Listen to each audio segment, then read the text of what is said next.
पहले हमास नेता और फिर हिजबुल्लाह चीफ के मारे जाने के बाद भी इजराइल की मुश्किलें खत्म होने का नाम नहीं ले रही हैं। ईरान समर्थित प्रतिरोधी गुट लगातार इजराइल पर हमलावर हैं। अब इराक के प्रतिरोधी गुटों ने इजराइल पर अपने हमलों को नई धार दी है, जिससे इजराइल के अलग अलग इलाकों में जबरदस्त नुकसान होने की खबरें सामने आई हैं। इराकी प्रतिरोध एक के बाद एक इजराइल पर हमलों की नई सीरीज चलाकर तनाव को और बढ़ाने में तुला हुआ है। हाल में इराक में प्रतिरोधी गुट ने इजरायली कब्जे के खिलाफ कई ऑपरेशंस को अंजाम देने की घोषणा की है।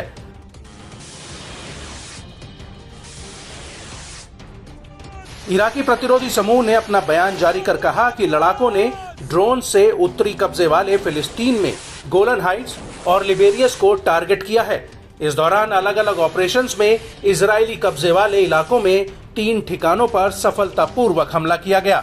इराक के इस्लामिक प्रतिरोधी समूह ने इजराइल के गढ़ को प्रबलता के साथ ध्वस्त करने और अपने ऑपरेशंस को तेज करने का संकल्प लिया है। इराकी प्रतिरोध ने घोषणा की कि उसने पहली बार तैनात एडवांस क्षमता वाले विमान के माध्यम से कब्जे वाले फिलिस्तीन के दक्षिण में एक इजरायली लक्ष्य पर हमला किया। प्रतिरोध ने पुष्टि की है कि उसके लड़ाके इस तकनीक का इस्तेमाल इजरायली ठिकानों पर तेजी से हमला करने के लिए जारी रखेंगे। न्यूज एजेंसी अल मयादीन की माने तो प्रतिरोध की ओर से तैनात नए यूएवी में हाई फ्लाइंग पावर और विशाल विस्फोट की ताकत है। इसमें मिनट भर में घुसपैठ के लिए हवाई सुरक्षा को बाईपास करने की क्षमता है। इराकी सेना ने भी इराकी प्रतिरोध के हमलों की पुष्टि की है। आईडीएफ ने बताया कि इराक से हुए ड्रोन हमले गोलन के मिलिट्री साइट पर हुए हैं। इस दौरान गोलानी ब्रिगेड की बटालियन तेहरा के 2 सैनिक मारे गए, जबकि 25 से ज्यादा घायल हुए हैं। इजरायली सेना की ओर से की गई जांच में ये पता चला कि हमले में इराक से लॉन्च 2 ड्रोन विस्फोटकों से लदे थे। एक ड्रोन को एयर डिफेंस सिस्टम ने रोक लिया था, जबकि दूसरे कुछ मिनट बाद उत्तरी गोलन हाइट्स में एक सैन्य अड्डे पर जा गिरे। इराक के इजराइल पर बढ़ते सटीक ऑपरेशंस पर अल कासिम ब्रिगेड के सैन्य प्रवक्ता ने भी सराहना की है। अबू उबैदा ने इजरायली हमले के सामने फिलिस्तीनी लोगों का समर्थन करने के लिए इराकी प्रतिरोधी गुटों को सलाम किया है। अबू उबैदा ने कहा कि हम उनके टॉप लेवल ऑपरेशन की सराहना करते हैं, जिसने ड्रोन के साथ कब्जे वाले गोलन में इजरायली बलों को निशाना बनाया।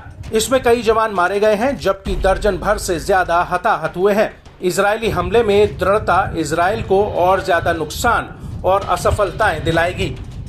इजरायली सेना के रेडियो चैनल ने इराकी प्रतिरोध के हमलों पर खुलासा किया कि सैनिकों को पहले से कोई अलर्ट नहीं मिला था।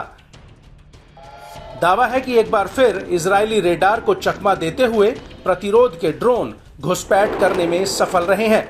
इजरायली मीडिया ने बताया कि इराकी हमले से गोलन में सायरन एक्टिव हो गए थे। हालांकि जांच में ये सामने आया कि समय पर दूसरे ड्रोन्स को पकड़ने में सफलता नहीं मिल पाई थी। इस वजह से कोई अलर्ट सायरन नहीं बजा, जिससे इजरायली सैनिकों को मिलिट्री बेस खाली करने का समय नहीं मिला। लिहाजा इजरायली बलों को बड़ा नुकसान उठाना पड़ा।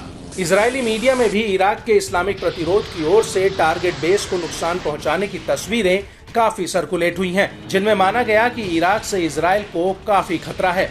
इराक के इस्लामिक प्रतिरोध ने सैकड़ों नहीं तो दर्जनों ड्रोन और क्रूज मिसाइलें दागी हैं।